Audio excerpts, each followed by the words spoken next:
Bem-vindo ao Papo Espírita, a espiritualidade na sua vida. Como acontece a reencarnação? Esse é o tema do Papo Espírita de hoje. A gente trouxe a nossa convidada especial, é a doutora, médica, cardiologista e trabalhadora espírita, Débora Moraes. Muito bem-vinda, Débora, novamente Prazer. aqui ao estúdio. Tudo bem com você? Tudo bem, Ana, Miriam. É sempre um prazer estar aqui, né, colaborando com esse projeto que eu gosto muito, o Papo Espírita. E a gente tem a Débora conosco, a gente já teve a Débora, né, alguns programas atrás, falando sobre diversos temas. Tem um tema muito bonito que você falou sobre a gravidez, tem sobre bioética, se vocês quiserem procurar, tem muitos temas interessantes. E Miriam dos Anjos também está conosco hoje. Bom, o nosso tema sobre a reencarnação, né? Existe muita dúvida sobre como acontece a reencarnação. A gente sabe que uma vida se sucede à outra, para que a gente tenha, nessas novas experiências, nosso aprimoramento espiritual. Agora, como que o espírito se une ao corpo, Débora? É na fecundação? É no nascimento? Explica pra gente.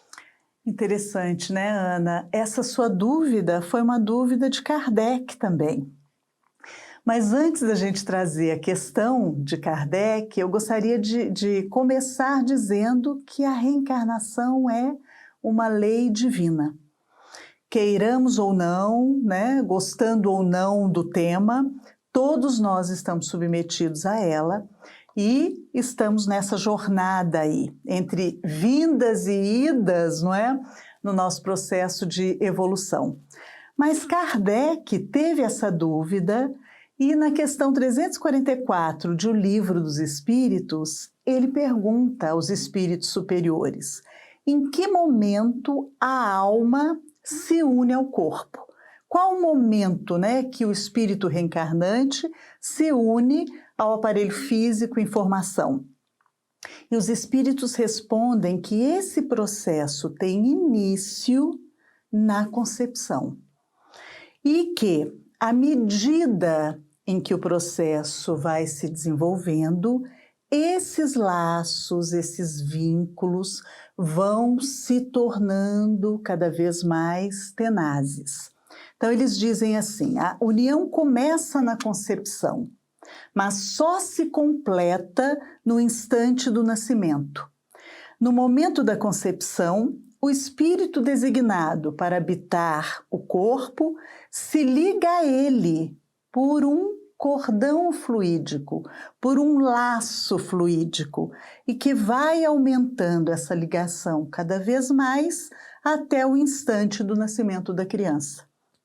E é muito interessante porque Kardec amplia essa resposta dos espíritos em A Gênese.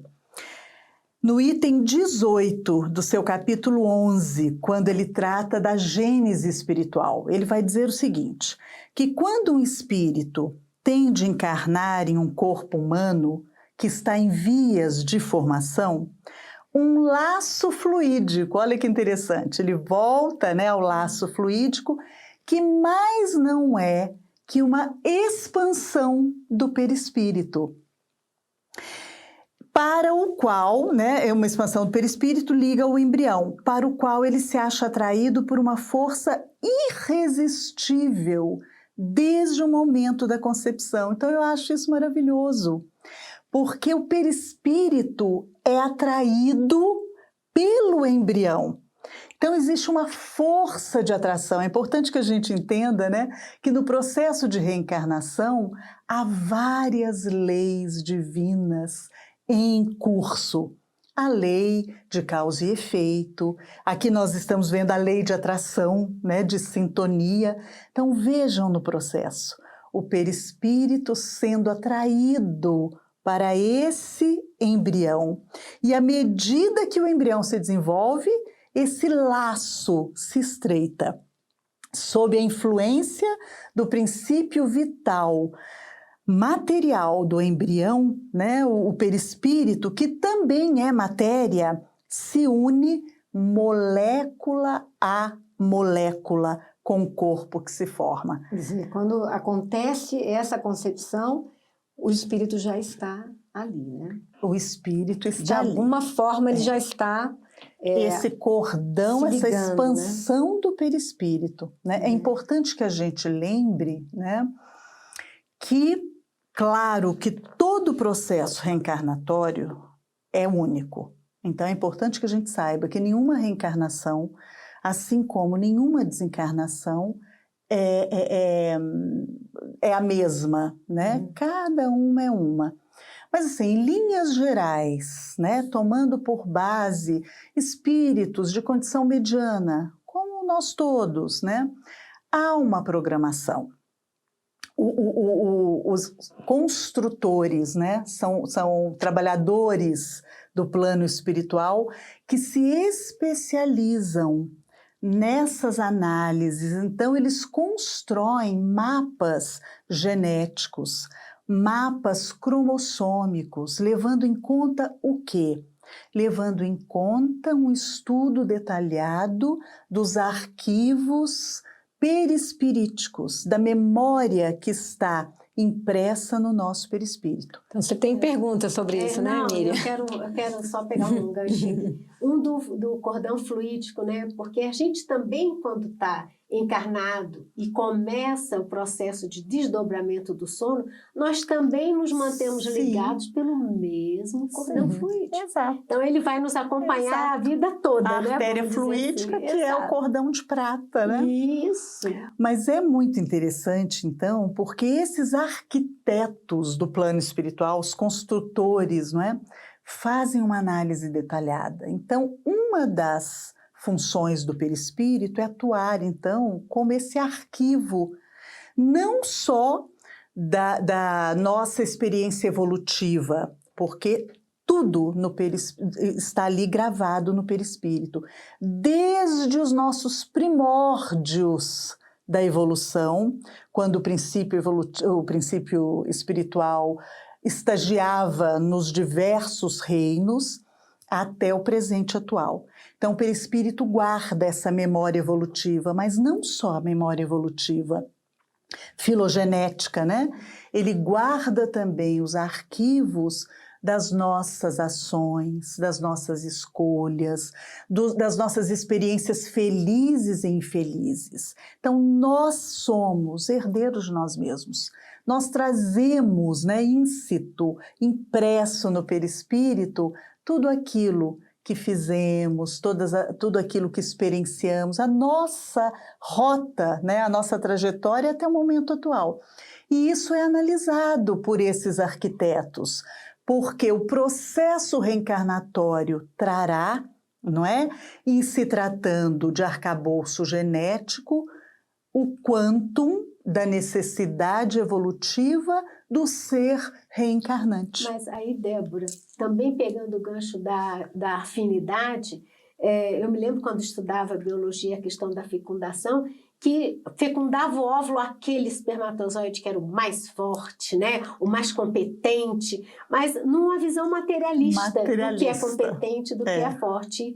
E na doutrina, né, a gente vai aprendendo que é atraído aquele que traz consigo toda a bagagem necessária. Àquele que está reencarnando, né? Não é o mais forte, é o necessário. E é interessante, não é?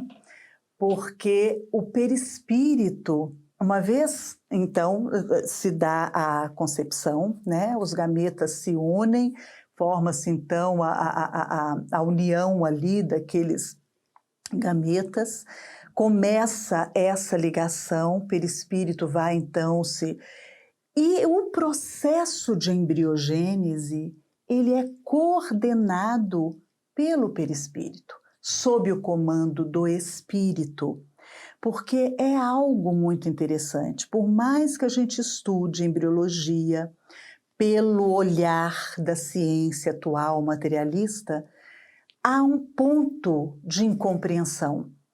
Como de uma célula ali, né? Uma célula ovo, zigoto, ocorre todo todo o processo de replicação celular, o direcionamento, a especialização. Como é que daquela célula ali pluripotente nós vamos gerar uma célula hepática, uma célula epitelial, né? Neurônios e mais ainda. E nenhuma delas estão em lugar errado, né? Não tem um neurônio no fígado, nem uma célula hepática no cérebro. Né? Exato. E mesmo dentro ali, no aspecto ainda dos neurônios, aqueles que se dirigem para a região mais cranial, aquele que lateraliza, as diferentes funções. Então, hoje, né, a doutrina espírita nos ajuda a compreender que o modelo organizador biológico, o perispírito, é quem exerce esse comando, direcionando, organizando o processo de embriogênese. Então, Débora, uma pergunta. Doenças hereditárias são formadas nesse momento? E se o espírito é único, por que que uma família chega com essa mesma doença? É muito interessante essa questão, né? Então, continuando esse raciocínio que vai responder a sua pergunta, o perispírito, trazendo então toda essa memória, não é?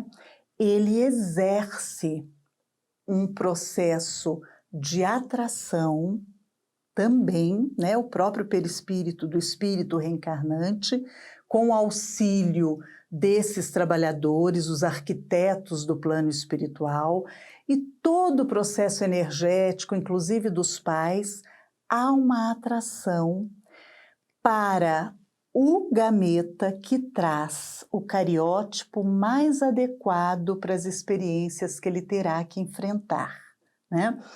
Uma vez feito isso, também o perispírito irá determinar quais genes serão ativados, quais estarão inativos, porque é importante que a gente saiba que existem genes, não é, que vêm com uma predisposição ao adoecimento. Vamos tomar, por exemplo, aqui, já que nós estamos falando de doenças hereditárias, vamos falar do câncer, né? Às vezes, esse processo, o perispírito trazendo a memória das necessidades de experiências para esse espírito, o encontro dos gametas mais adequados para que isso se dê, não é? Formam então um conjunto de genes, né, com seus cromossomos, propenso ao câncer. Esse ser irá, de uma forma fatal, né, desenvolver o câncer? Nem sempre. Nem sempre. Nossa, Às vezes, sim. Por exemplo, uma criança que não teve nem chance de ter emoções ou situações nessa encarnação. Impregnada. Exato, nessa encarnação. Esses processos que já são ativados desde o momento da concepção, também vinculados a esse passado espiritual, porque é importante que a gente saiba que as doenças estão no espírito, não é? O perispírito reflete o adoecimento espiritual e por sua vez, né, transmite ao corpo informação. Então, uma criança que renasce com genes oncológicos ativados, né, desenvolve em tenra idade processos cancerígenos, com toda certeza, a gênese disso está lá atrás. Nós sabemos que todas as vezes que infringirmos a lei de Deus, a lei magna de amor, prejudicando a outrem, o primeiro prejudicado somos nós mesmos. Quando lesamos o próximo, no que quer que seja, nós imprimimos setores, áreas, soluções de continuidade no nosso perispírito. O perispírito lesado, ele tem um ponto vulnerável. Uma vez formando, ele conduzindo, coordenando a formação do novo corpo, a embriogênese, ele transmitirá essa fragilidade para esse corpo físico em formação. Mas nem sempre isso vai ser ativado. Ele pode ser um gene ser ou não. predisponente. Nesse caso, em que tantas doenças, né, não só o câncer, mas a diabetes e sei lá, tantas outras, pode ser ativado ou não. Aí vai depender da minha programação, de como eu me conduzo Da nessa minha encarnação. conduta. Exatamente. Não, pegando só essa questão da conduta, eu acho que é você que também respondeu, eu queria voltar ao que você perguntou, né? E uma família cuja doença hereditária é uma conduta coletiva em comum, como é que a gente Muitas entende isso? vezes são espíritos que erraram juntos, não é? Que cometeram desatinos coletivamente. Isso é interessante, Débora, porque na visão materialista da ciência, se meu pai, se meu avô, se eles tiveram câncer ou se eles foram cardíacos, eu necessariamente posso ter. E muita gente tem, né? Parece que é uma maldição ali da família, né? Muitas vezes são espíritos comprometidos com aquele tema, que infringiram em conjunto, né, a lei de Deus e que, por misericórdia divina, voltam trazendo a mesma temática. Outras vezes, a criatura necessita do componente genético de determinados pais biológicos. Ele precisa daquela doença, né? Então ele vai buscar lá, mas a história de vida vai acontecer com outros corações.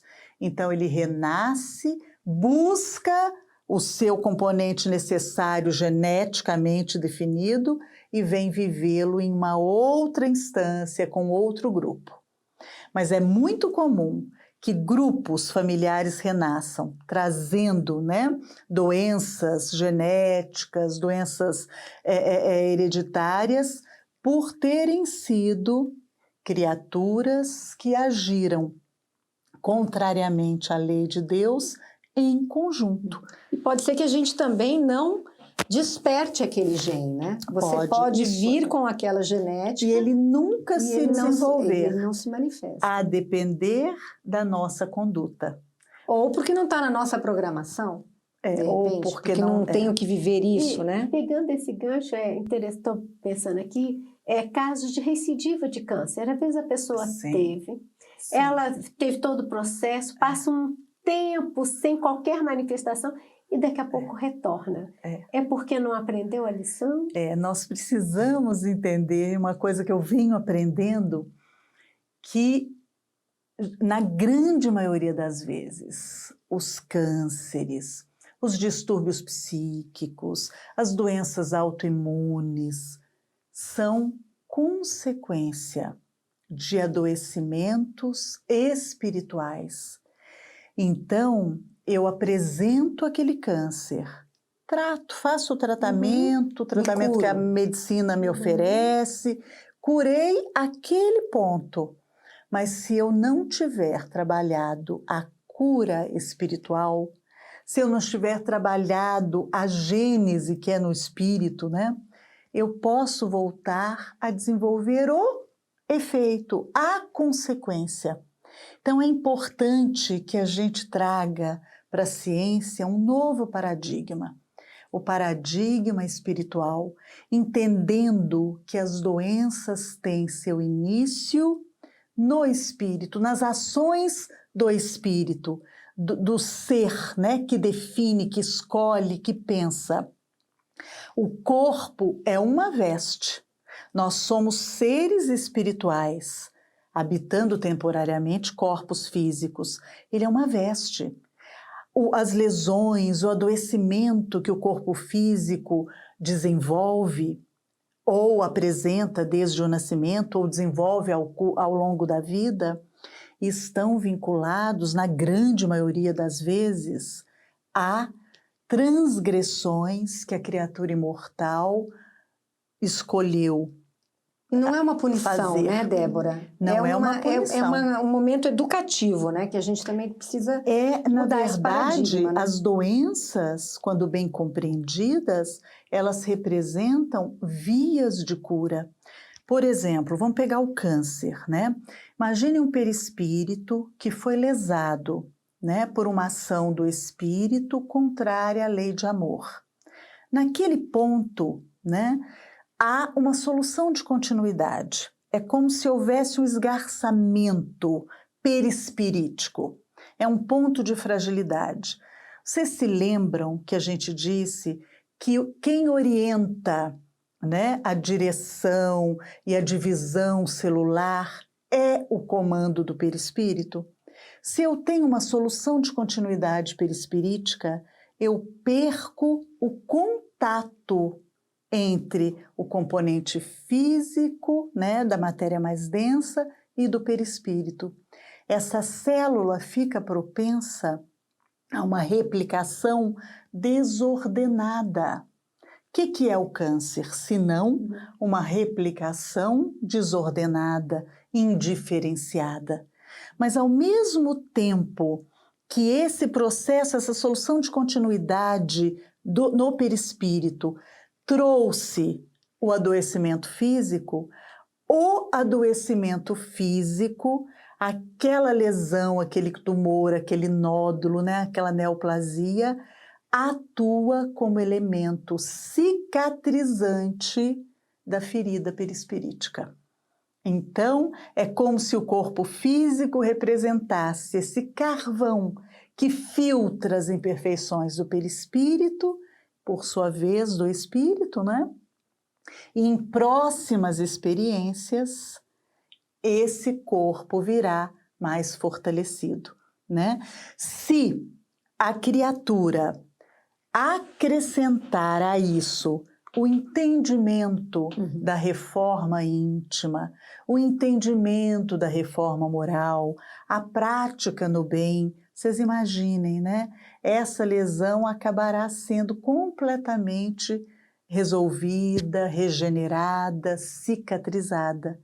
Então, hoje, quando a gente fala em tratamento ampliado, analisando o ser integral, a gente tem vários mecanismos, né? Tem a desobsessão, a fluidoterapia, mas principalmente o autoconhecimento, a reforma moral, o redirecionamento.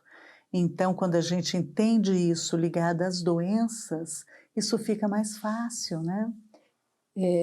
Posso fazer uma pergunta aqui? Claro. E quando não acontece a encarnação? Quando acontece um aborto ou um feto mal formado, um feto com anencefalia, que às vezes não nasce ou nasce com aquela má formação, esse tipo de situação também vem muito para boa. uma situação específica. Existem processos gestacionais em que ocorre a fecundação e o espírito se afasta. Por várias razões. Às vezes o espírito resolve se afastar, né, deserta da reencarnação por livre-arbítrio, né, ele acha que não vai conseguir, e às vezes a gestação já está em curso e ele desiste. Outras vezes a prova é para os pais. Então vem ali a fecundação, né? Há um desenvolvimento inicial e o espírito se desliga. E a gente sabe hoje que se não houver espírito e, portanto, perispírito comandando o processo de replicação celular, o que nós teremos? Uma massa disforme. Então, às vezes, aquilo se forma porque a prova é para o casal, não é? A esperança, o envolvimento com uma gestação que não se viabiliza. Os fetos, o feto anencéfalo, eu gosto sempre, quando eu tenho espaço de fala, de dizer que é um termo inadequado, não é? Porque essas crianças, esses fetos, eles têm, na grande maioria das vezes, uma parte do encéfalo. Eles têm, né, o tronco cerebral, que é parte do encéfalo. Então, o termo sem encéfalo, anencéfalo, é inadequado. E nós precisamos abrir o olhar para isso, porque na dimensão espiritual existem N histórias de vida, N experiências, espíritos que transgrediram a lei de várias maneiras.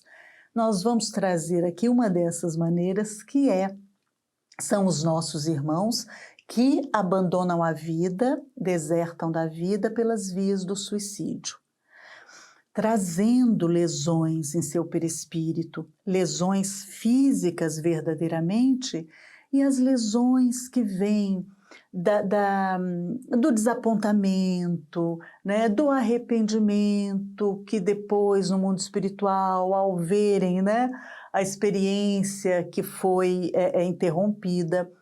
Então, isso tudo traz o adoecimento no perispírito em áreas, né, que são responsáveis pela formação, pela organização do cérebro físico.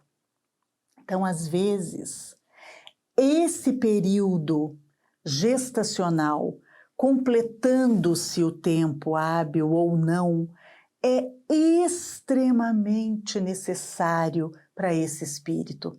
Porque às vezes a gente ouve no meio comum, né, nas rodas sociais, mas por que submeter a mãe a uma gestação que já se sabe de antemão que não será viável? Então aqui a gente precisa parar e analisar. Com os olhos, né, do espírito imortal, com a realidade do espírito, é muito importante.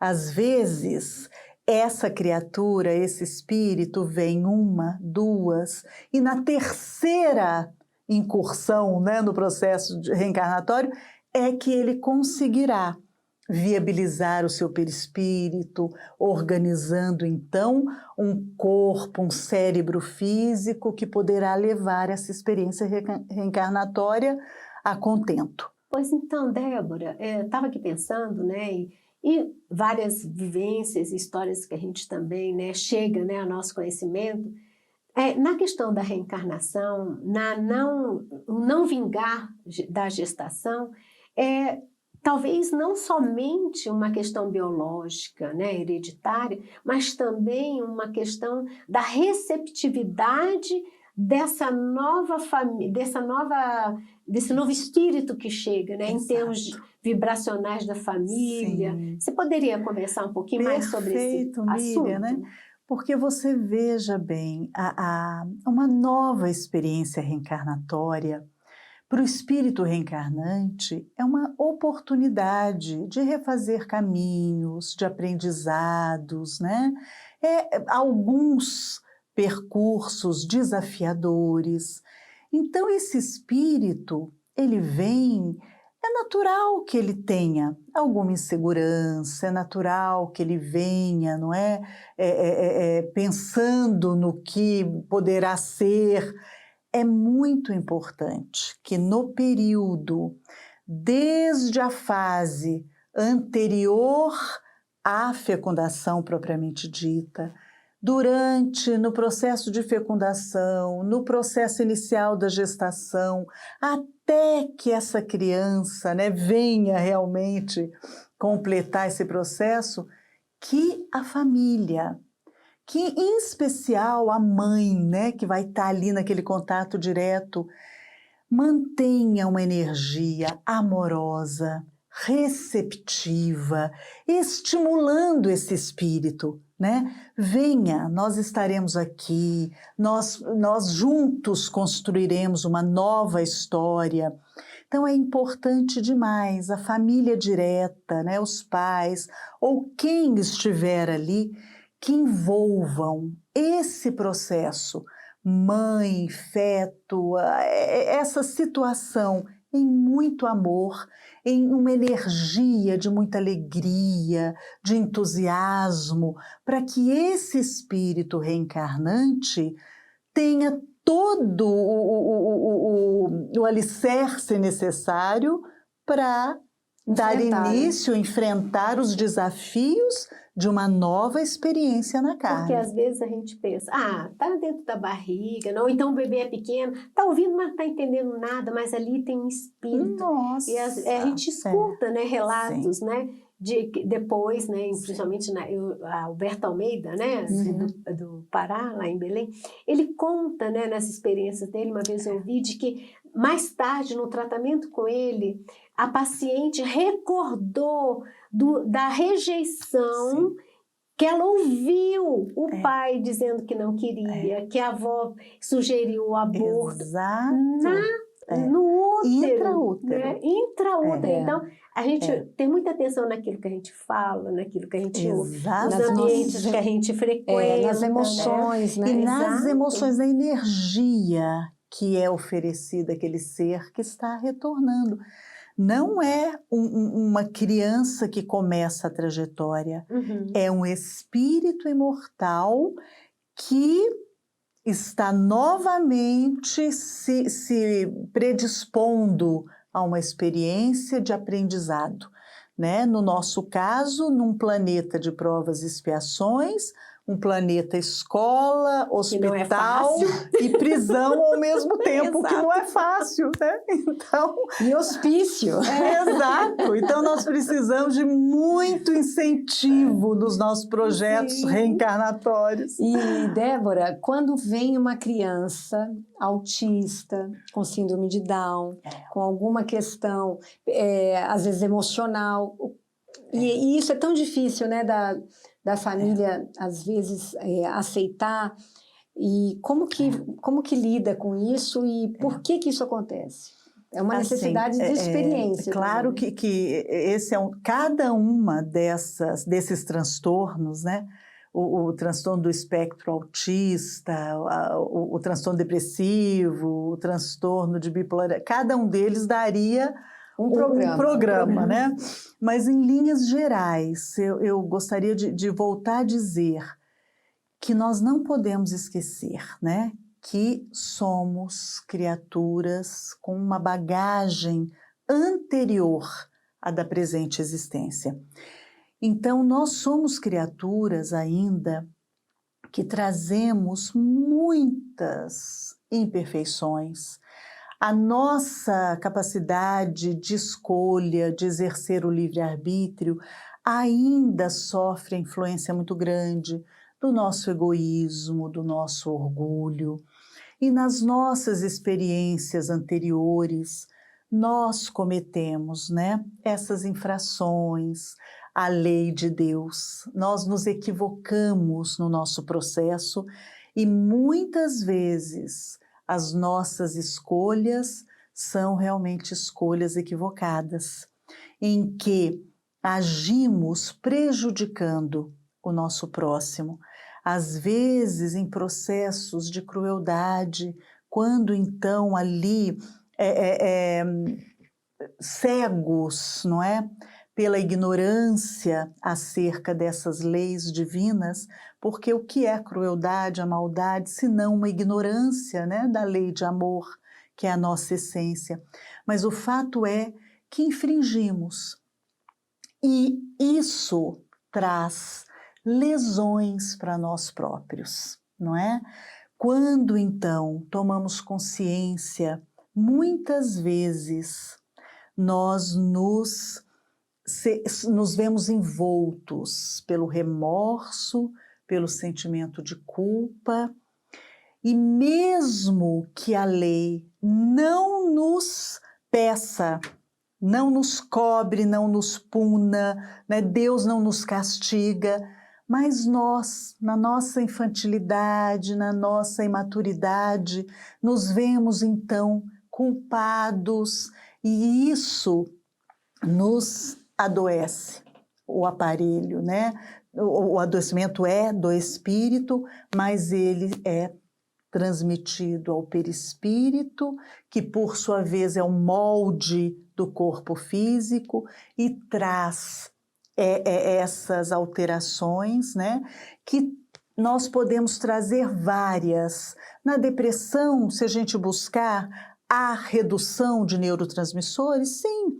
Né? Se a gente for ver, no autismo existem deficiências em conexões sinápticas, por exemplo, em corpo caloso, né? Sim. E nós podemos avançar pelas proteínas, sim. Tudo isso é consequência e não causa. Isso é efeito. E a causa onde está? Nas transgressões que a criatura imortal promove, acreditando lucrar, né, com o prejuízo de outrem, mas não faz que lesar-se. E como a lei, né, de Deus é justiça, amor e caridade, reza a lei que nós promovamos a reparação. Então, muitas vezes nesses processos, né, existe ali a culpa, sim, mas existe um prenúncio de conscientização, de arrependimento e numa próxima escala, a reparação, né? Claro que cada caso é um caso, nós estamos dizendo aqui em linhas gerais, não é? Então é muito importante, Ana, Miriam, que a gente pense sobre o auto-perdão, não é? Somos criaturas em trânsito da animalidade para a angelitude. Deus nos provê de tudo aquilo que a gente necessita, inclusive o corpo físico, não é? Nós não precisamos adoecer, apesar de sermos espíritos temporariamente adoecidos, porque nós somos luz, né? Jesus já nos disse isso. Nós somos de essência divina, nós somos perfectíveis, mas temporariamente nos adoecemos pelas escolhas equivocadas que fazemos no transcurso do nosso processo evolutivo. Não precisamos adoecer, né? Adoecer é também escolha. Nós podemos promover a nossa cura espiritual através da reparação no bem, não é? E nós vemos inúmeros exemplos daqueles que renascem, trazendo todo um arcabouço genético favorável para doenças gravíssimas. E no curso da vida, isso é transformado em tumores benignos, aquilo que era para ser um infarto fulminante passa a ser uma doença aterosclerótica de controle farmacológico. Então Deus é bondade infinita. Mas como também a gente vê aqueles que nascem com deformidades, né, com o organismo físico extremamente debilitado, frágil, né? mas que vencem, né, que vão além dessas limitações e se superam, né? Exato. Muitas vezes já num processo final de cura espiritual. Exato. Então nós os vemos adoecidos fisicamente, mas espiritualmente saudáveis, mudando o nosso paradigma do que é estar doente e o que é estar são, né? Então eu gosto muito daquela definição de Emmanuel, quando ele diz que saúde é a perfeita harmonia da alma, não é? Então, estar são significa o espírito equilibrado, harmonioso, detendo domínio sobre as suas emoções, e não um corpo são, belo. Às vezes isso não é a tradução de saúde, né? Perfeito, a gente está terminando o nosso tempo. Débora, o assunto é super instigante. É muito Eu acho que todo mundo que está assistindo está cheio de dúvidas, mas a gente não vai ter como responder tudo aqui. A gente pode fazer outros programas.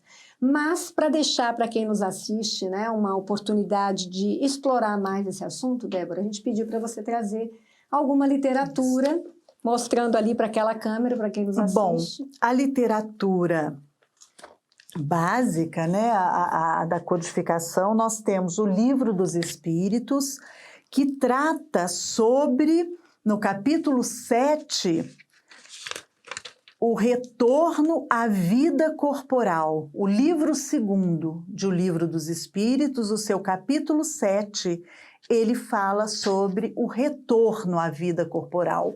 Então eu convido a todos, inclusive é nesse capítulo que encontra-se a questão 344, né? Eu convido a todos os companheiros, a quem nos assiste, ao estudo de O Livro dos Espíritos. Depois a Gênese, né? Também uma das obras basilares da codificação. Então nós vamos encontrar no capítulo 11, Gênese Espiritual, Kardec nos falando sobre essa ligação do perispírito com o corpo físico. Eu trouxe da obra subsidiária Os Missionários da Luz, né, de André Luiz. Tem um capítulo em que ele, aliás, mais de um capítulo, né, em que ele fala sobre a reencarnação, usando a história, a belíssima história de Segismundo, que é um Missionários da Luz. Vale a pena, ali a gente vai ver, né, a atuação desses arquitetos com os seus mapas genéticos, os mapas cromossômicos. E a dificuldade do reencarne com a questão vibracional, com né? A questão vibracional, exato. E aqui eu trouxe Transtornos Psiquiátricos, um olhar médico-espírita, Dr. Leonardo Machado. É um livro editado pela FEB, muito interessante, nos abre um pouco mais o entendimento acerca desses transtornos, né?